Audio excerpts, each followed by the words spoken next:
Hello student, সকলকে আমার YouTube চ্যানেলে স্বাগত জানাই।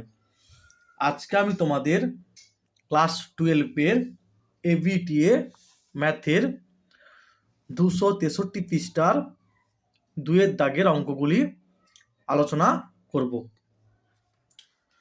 বাস্তব সংখ্যার সেটে আর একটি সম্বন্ধ পি এইভাবে সংজ্ঞাত হলে দেখাও যে পি আর সেটে একটি সংক্রমণ সম্বন্ধ।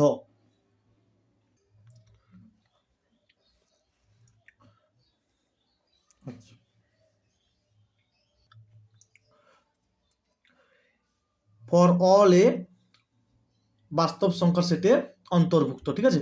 For all A belongs to R, যেখানে দেখো এটা কি এর থেকে কি বড় হবে না, তাই অতএব আর সেটে পি সসম নয়, এর থেকে বড় নয়, তাই আর সেটে পিটা সসম নয়।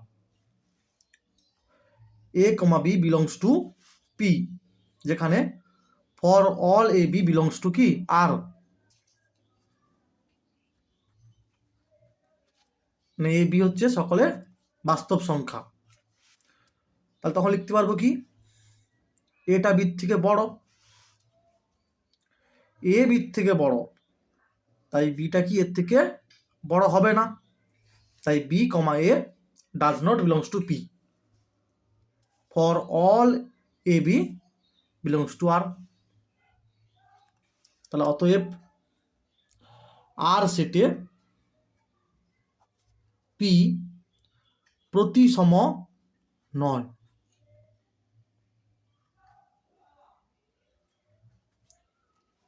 ঠিক আছে,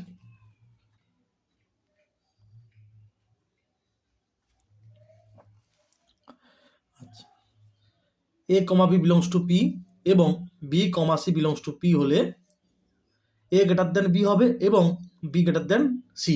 তাহলে এ বির থেকে বড়, বি আবার সির থেকে বড়, তার মানে এ সির থেকে বড়। তাহলে A comma C belongs to P হবে, যেখানে for all A B C belongs to আর।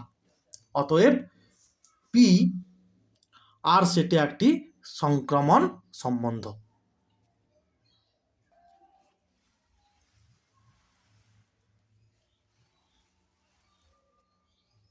তারপর দেখো সমাধান করো sign inverse x minus cos inverse x সমান π/2। আচ্ছা, কস ইনভার্স এক্স এর পরিবর্তে π/2 মাইনাস সাইন ইনভার্স এক্স লিখেছি। এখানে লিখবে যেহেতু sign inverse x plus cos inverse x সমান হচ্ছে π/2, তার মানে কস ইনভার্স এক্স সমান কি হবে π/2 মাইনাস সাইন ইনভার্স এক্স। তাহলে দেখো মাইনাস প্লাসে মাইনাস π/2 হবে, সমান চিহ্নের সেদিকে গেলে কি হবে π/2 প্লাস π/2 মানে হবে পাই, আর মাইনাসে মাইনাসে প্লাস, তাহলে সাইন ইনভার্স এক্স আর সাইন ইনভার্স এক্স যোগ করলে হবে 2 সাইন ইনভার্স এক্স। তাহলে অতএব সাইন ইনভার্স এক্স সমান π/2, এক্স সমান কি হবে সাইন π/2, অথবা এক্স এর মান হবে 1।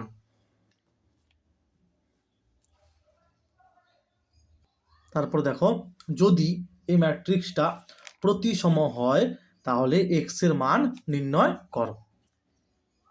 প্রথমে দেখো আগে প্রতিসম ম্যাট্রিক্স কাকে জানতে হবে। যদি এ ম্যাট্রিক্সের পরিবর্ত ম্যাট্রিক্স এ ট্রান্সপোজ নেওয়া হলে যদি সেটা এর সঙ্গে সমান হয় তখন তাকে বলবো প্রতিসম ম্যাট্রিক্স। আর যদি এ ট্রান্সপোজ সমান মাইনাস এ হয় তখন তাকে বলবো বিপ্রতিসম ম্যাট্রিক্স। তাহলে প্রতিসম ম্যাট্রিক্স মানে এ ম্যাট্রিক্সের যে পরিবর্ত ম্যাট্রিক্সটা হবে সেটা এ ম্যাট্রিক্সের সঙ্গে সমান হবে। তাহলে মনে করি যেটা দেওয়া আছে সেটা এ ম্যাট্রিক্স ধরেছি, এর পরিবর্ত ম্যাট্রিক্স ট্রান্সপোজ, ঠিক আছে, ক্যাপিটাল টি লিখলে হবে আবার স্মল টি লিখলেও হবে। কি করা হয় না এই রোগুলোকে কলাম বরাবর লিখেছি, এই রোটাকেও কলাম বরাবর লিখেছি। শর্তানুসারে এটা সমান এইটা, মানে বলে দেওয়া আছে ম্যাট্রিক্সটা প্রতিসম ম্যাট্রিক্স। এবার এখানে লিখতে হবে দুটি ম্যাট্রিক্সের সমতা থেকে পাই, তাহলে এইটা সমান এইটা হবে, এখান থেকে এক্স এর মান পাবো 5।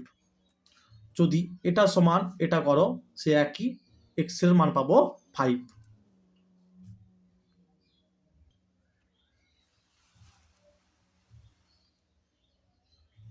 তারপরে দেখো এটা প্রমাণ করতে হবে। আমি আগে ডান পক্ষের নির্ণায়কটাকে লিখেছি, ঠিক আছে। আচ্ছা, এখানে লিখবে প্রথম, দ্বিতীয় ও তৃতীয় স্তম্ভকে যথাক্রমে এক্স, ওয়াই ও জেড দ্বারা গুণ করে পাই। মানে প্রথম স্তম্ভকে এক্স দিয়ে গুণ করা হয়েছে, এটা পাওয়া গেছে। দ্বিতীয় স্তম্ভকে ওয়াই দিয়ে গুণ করা হয়েছে, এটা পাওয়া গেছে। তৃতীয় স্তম্ভকে জেড দ্বারা গুণ করা গেছে, এটা পাওয়া গেছে। তাই 1/xyz লেখা হয়েছে। আচ্ছা, এরপর এখানে লিখবে তৃতীয় সারি থেকে এক্স ওয়াই জেড কমন নিয়ে পাই, মানে এই যে এক্স ওয়াই জেড আছে এটা কমন নেওয়া হয়েছে, তাই বাইরে কি এক্স ওয়াই জেড বা এক্স ওয়াই জেড কেটে যাবে, ওই জন্য আর লেখা হয়নি, 1 আছে, ঠিক আছে।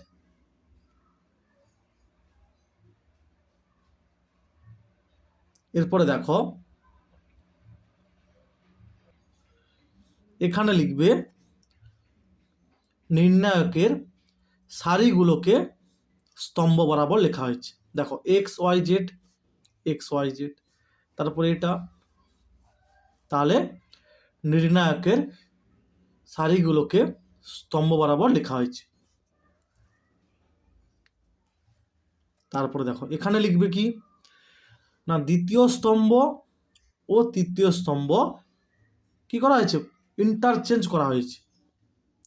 এই পদগুলো এখানে এসছে আর এগুলো এখানে গেছে।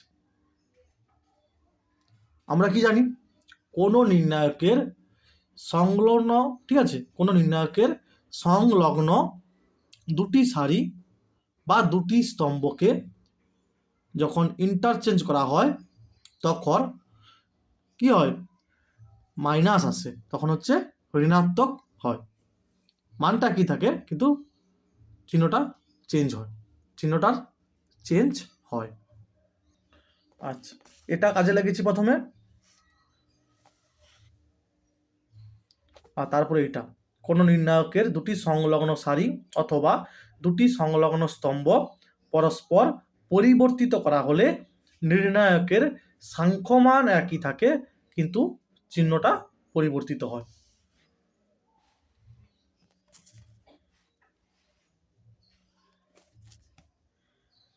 এর পরের লাইনে দেখো প্রথম স্তম্ভ ও দ্বিতীয় স্তম্ভকে পরিবর্তিত করতে হবে, তখন কি হবে, আবার মাইনাস আসবে, মাইনাস মাইনাসে প্লাস হয়ে যাবে, এইটা পাবো, সমান লিখবে বামপক্ষ ব্র্যাকেটে প্রমাণিত। তারপরে দেখো শীত দাগের একেরটা এফ অফ এক্স ডিফাইন্ড করা আছে, দেখাও যে এক্স ইকুয়াল টু 0 বিন্দুতে এফ অফ এক্স সন্তত,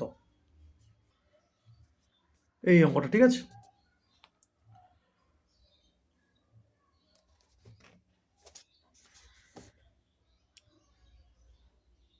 তোমাদের এসেনদের বইতে আছে 249 পেজে।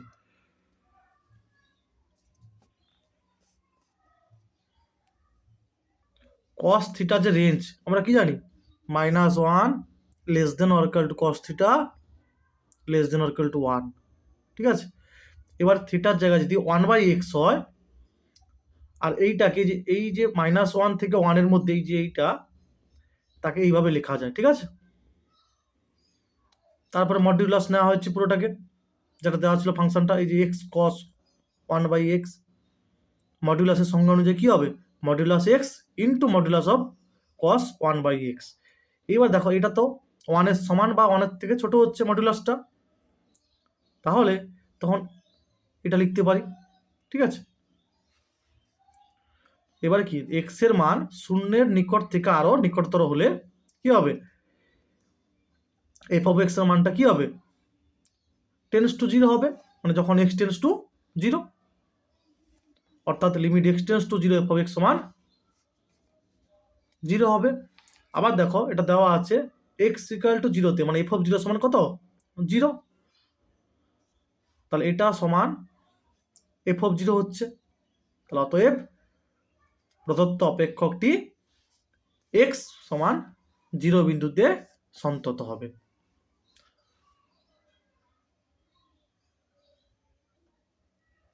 এতটা পর্যন্ত ঠিক আছে।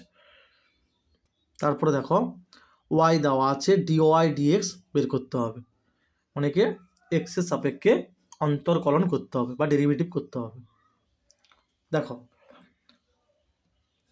এটাকে এইভাবে সাজিয়ে লিখেছি, 2×4 8 হবে, 8x⁴ প্লাস মাইনাসে মাইনাস 2×4 8x², আর কি 2 2, তা থেকে 1 বাদ গেলে কত হবে, 1 হবে।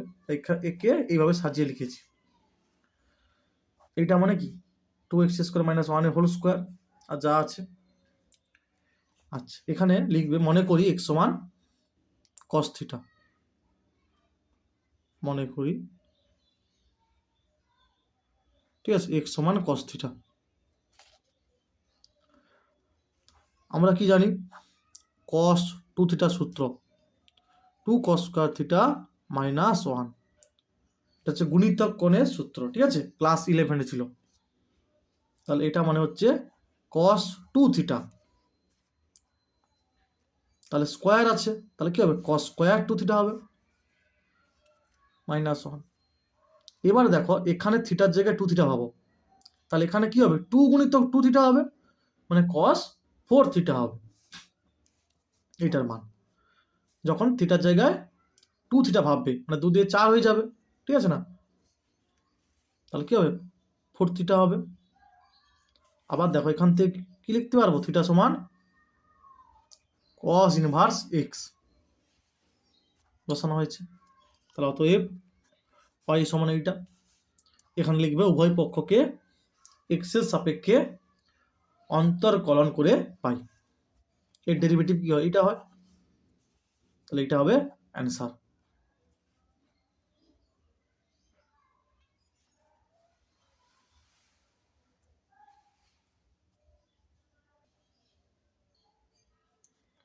y সমান দেওয়া আছে x = π/4 বিন্দুতে d2y dx2 বের করতে হবে। দেখো sec x মানে 1/cos x, ঠিক আছে, 1/cos x, tan x মানে sin x/cos x, তাহলে লসাগু cos x হবে, উপরে 1 + sin x হবে।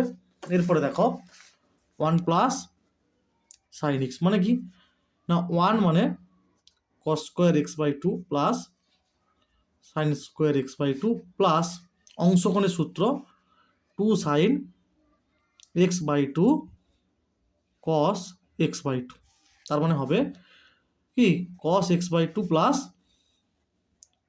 sin x/2 এর হোল স্কোয়ার, এটা বসিয়েছি।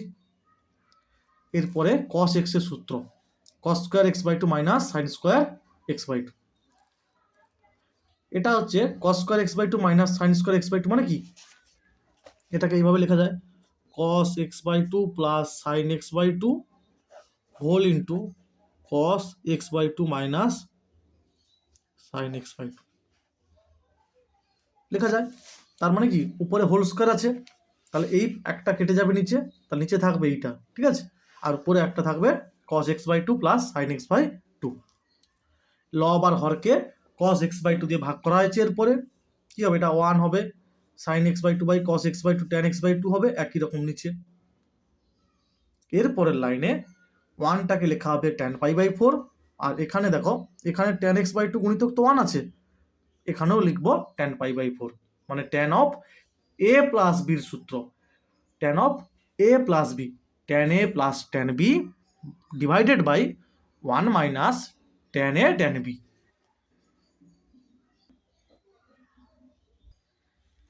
ঠিক আছে, tan of a plus B, এটা হচ্ছে এখানে π/4, বিটা হচ্ছে x/2, tan inverse tan x মানে এটা হবে।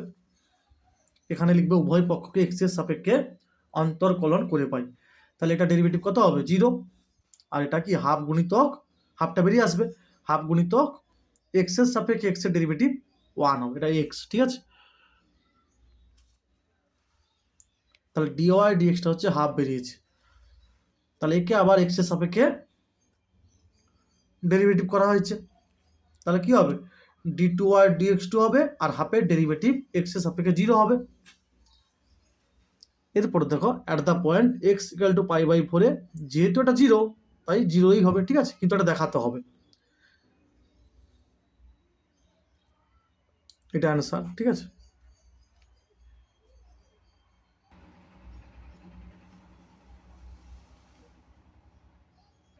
তারপরে দেখো এই বক্রের উপর এই বিন্দুতে অভিলম্বের সমীকরণ নির্ণয় করো।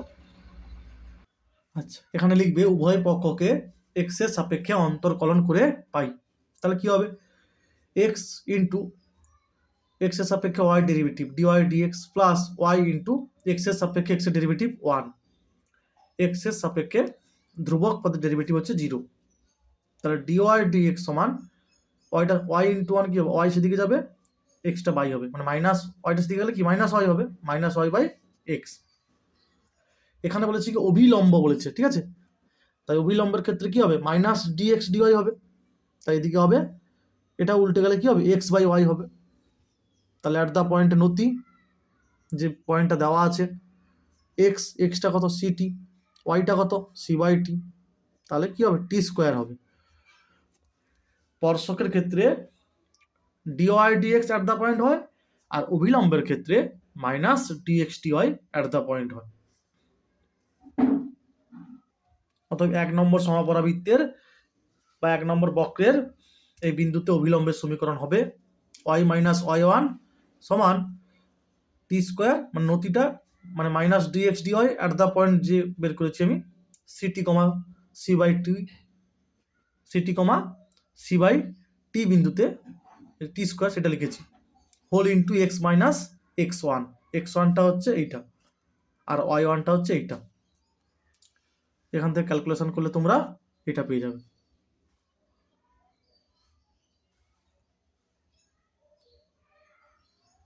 লিখবে এটি নির্ণয় অভিলম্বের সমীকরণ, এখানে লিখে দিবে। তারপরে দেখো এটা সমাকলন করতে হবে। আচ্ছা, এখানে লবে 1 আছে, তাই 1কে লিখেছি sign square x plus cos square x. তারপর দেখো যখন সাইন স্কোয়ার এক্স বাই এইটা হবে তখন কি হবে 1 বাই কস স্কোয়ার এক্স, মানে কি sec square x dx, plus যখন কস স্কোয়ার এক্স বাই এইটা হবে তখন কি কস স্কোয়ার কেটে যাবে, 1 বাই সাইন স্কোয়ার এক্স মানে কি কোসেক স্কোয়ার এক্স হবে। মানে আমি বলছি কি সমান sine square x dx by একবার হবে, আর একবার হবে cos square x dx by এই একবার সাইন স্কোয়ার এক্স আর সাইন স্কোয়ার এক্স কাটবে, 1 বাই কস স্কোয়ার মানে সেক্স স্কোয়ার এক্স, আর একবার এটা কাটবে 1 বাই সাইন স্কোয়ার এক্স মানে কোসেক স্কোয়ার এক্স ডিএক্স। এর ইন্টিগ্রেশন ট্যান এক্স, এর integration minus cot x plus C, এখানে লিখবে অবশ্যই সি হলো অনির্দিষ্ট সমাকলন ধ্রুবক, অবশ্যই লিখতে হবে সি হলো অনির্দিষ্ট সমাকলন ধ্রুবক। আচ্ছা, এইটা হচ্ছে আগে অনেকবার আমি করেছি, ঠিক আছে, আর এই রিলেটেড অনেকগুলি প্রবলেম দেখবে আমার ইউটিউব চ্যানেলের প্লে লিস্টে ক্লাস 12-এর সাজেশান দেখবে দেওয়া আছে, ব্রহ্মাস্ত্র সিরিজ বলে, সেখানে অনেক অঙ্ক পেয়ে যাবে এই রিলেটেড, ঠিক আছে, সেখানে ম্যাট্রিক্সও দেওয়া আছে, কিছু অঙ্ক নির্ণায়কেরও দেওয়া আছে, দেখে নেবে এইটা, ঠিক আছে, এই অঙ্কটা। এতটা। এসএনদের বইতে 440 পেজে করে দেওয়া আছে, ঠিক আছে, 440 পেজ। তারপর দেখো ডির দাগের একটা, ঠিক আছে, এই অঙ্কটা অনেকগুলি পেজে আছে, ঠিক আছে। এইটা এ ও বি এর মধ্যবর্তী কোণ, এ ভেক্টর ও বি ভেক্টরের মধ্যবর্তী কোণ নির্ণয় করো। এসএনদের বইতে 698 পেজে করে দেওয়া আছে, ঠিক আছে, 698 পেজে করে দেওয়া আছে এই অঙ্কটা, 1900 দাগের, ঠিক আছে।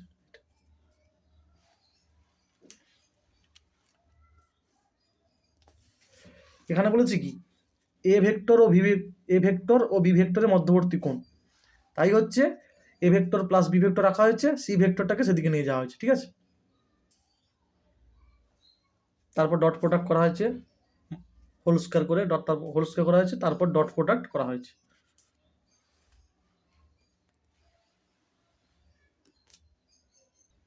তারপরে দেখো এই অঙ্কটা ডির দাগে দুয়েরটা।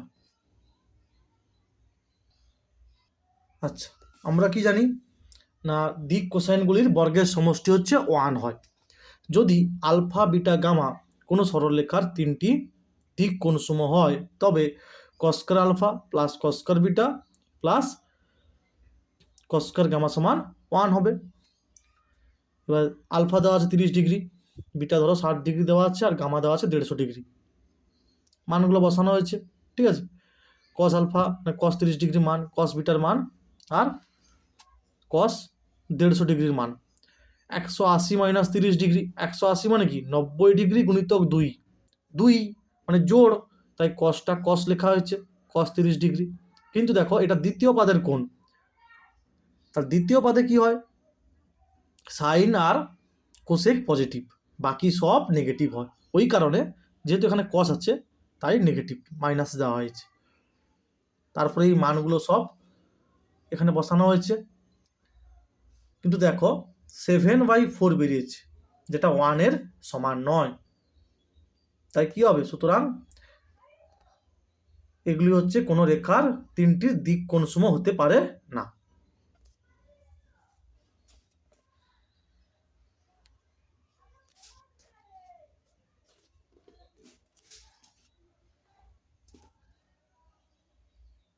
তারপরে দেখো 52টি তাসের প্যাকেট থেকে 2টি তাস তোলা হলো। তাস দুটি কালো হওয়ার সম্ভাবনা কত?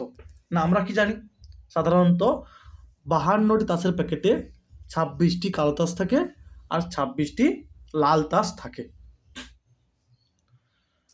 তাহলে 26টি কালো তাস থেকে 2টি কালো তাস টানার সম্ভাবনা কত হবে, 26C2। আর 52টি থেকে 2টি তাস টানার সম্ভাবনা 52C2, ঠিক আছে। এরপরে ক্যালকুলেশন করলে তোমরা পেয়ে যাবে, আর না হলে এইভাবে করতে পারো। 52টি তাসের প্যাকেটে 26টি কালো রঙের তাস আছে। মনে করি প্রথম তাসটি কালো হওয়ার ঘটনা এ, দ্বিতীয় তাসটি কালো হওয়ার ঘটনা বি। তাহলে দেখো প্রথমে প্যাকেটে 52টা তাস আছে, তাই প্রবাবিলিটি অফ এ কি হবে না 26/52 হবে।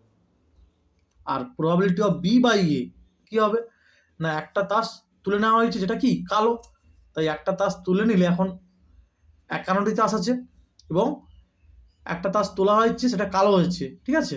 তাহলে আর কটা তাস আছে, 25টা, ওই জন্য 25 লেখা হয়েছে। আর 25টি কালো তাস আছে তাই 25 লেখা হয়েছে। তাহলে নির্ণয়ের সম্ভাবনা দুটো গুণ করে দিলে পেয়ে যাবে। আর না হলে এইভাবে ক্যালকুলেশন করবে, এটাও পেয়ে যাবে, ঠিক আছে। 26C2/52C2। তারপরে দেখো একটি ঝোঁক শূন্য মুদ্রাকে 6 বার টস করা হলো। দ্বিপদ বিভাজনের প্রয়োগে কমপক্ষে 5 বার হিট পড়ার সম্ভাবনা নির্ণয় করো। এই টাইপটা এবছর খুব ইম্পর্টেন্ট, ঠিক আছে। আচ্ছা, এক্ষেত্রে দেখো হেড পড়ার সম্ভাবনা এটা কি হবে, সাফল্য হবে। তাহলে এক্ষেত্রে পি সমান হবে 1/2। ঠিক আছে, মানে একটা কয়েন টস করলে তার নমুনা বিন্দু, মানে একবার টস করলে নমুনা বিন্দু কি কি হবে, হেড আর টেল। তাহলে হেড পড়ার সম্ভাবনা কত হবে, 1/2 হবে, এই জন্য 1/2 লেখা হয়েছে। তাহলে কিউ কত হবে না 1 - 1/2, মানে যেটা হচ্ছে টেল পড়ার সম্ভাবনা, মানে হেড না পড়ার সম্ভাবনা। ঠিক আছে, তাহলে মুদ্রাটি 6 বার টস করা হলে x বার হেড পড়ার সম্ভাবনা যদি প্রবাবিলিটি অফ x হয়, তবে দ্বিপদ বিভাজনের প্রয়োগে পাই। ঠিক আছে, 6 বার টসের কথা বলা আছে না, ওই জন্য 6cx p⁴x q⁴ 6 - x সূত্র। ঠিক আছে, সূত্রে বসানো হয়েছে, এখানে এনটা হচ্ছে 6, তারপর দেখো ½ x আর ½6 - x 6 - x, তাহলে নিধান একই, তাই পাওয়ারের যোগ হলে শুধু 6 থাকবে, নিধান একই, পাওয়ারের যোগ হলে শুধু 6 থাকবে, যেখানে x এর মান 0 থেকে 6 পর্যন্ত। কমপক্ষে 5 বার বলেছে, কমপক্ষে 5 বার, তাহলে কি probability of 5 plus probability of 6, মানে একবার এখানে 5 হবে আর একবার এখানে 6 হবে।